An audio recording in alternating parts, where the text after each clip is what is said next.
The Nagaland Minister of Higher and Technical Education Temjen Emna Along Longkumer, referring to the issue of scholarship misappropriations under the technical education that was brought out in the 2018 report of the Comptroller Auditor General of India, announced that the law is supreme and if any of the officers are found guilty, the department shall leave no stone unturned to punish them. The CAG in its report for the year ending March 31, 2017 had reported the misappropriation of Rs 1.32 crore by the department, following which the All Nagaland College Students' Union had been intervening into the matter. It may be mentioned that the students' body had staged a dharna outside the department's office on May 31, demanding the resignation of Director Arjun Singh after details of the fund misuse were not disseminated. Addressing the press conference at Kohima, Longkumer clarified that the misuse of the Technical Scholarship Fund, which was reported by the CAG, was based on the year 2014 to 2016, at a time when most of the officials were not even in office.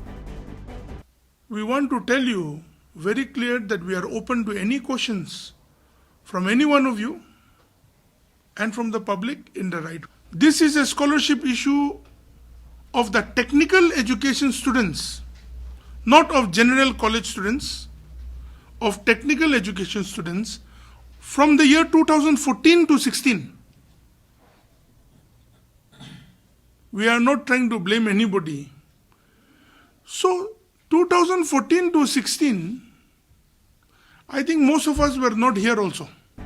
Stating that it is not a new issue, he further accused the Angsu of misleading the public and that the matter has been taken over by the Lokayukta ever since. Longkumer also added that the issue of the CAG report on which they had based their allegation is the subject matter in the Lokayukta.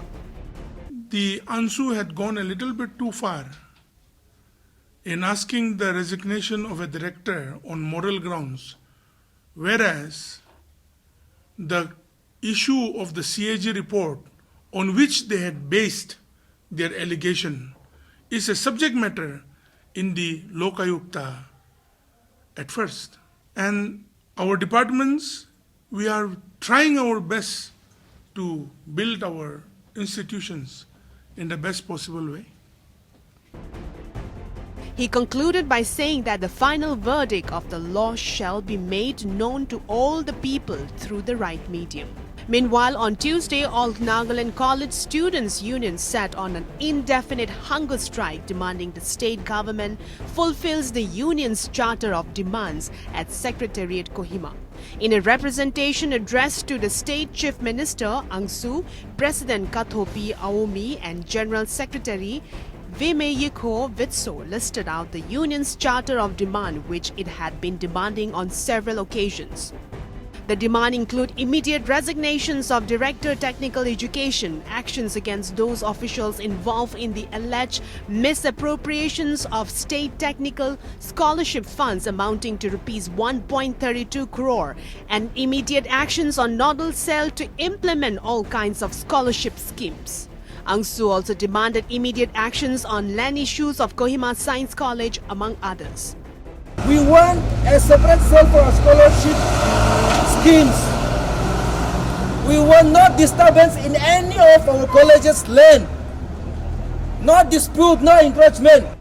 When the students were proceeding towards the Department of Technical Education, water cannons was used to disperse the students towards Secretariat Junction. Later, things turned ugly when the students refused to call off the hunger strike.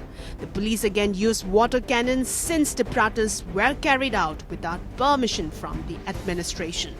While the Angsu President Kathopi Aomi and his 3 colleagues who were detained in the morning were released in the afternoon with the interventions of the Naga Students Federation and the Angami Youth Organization.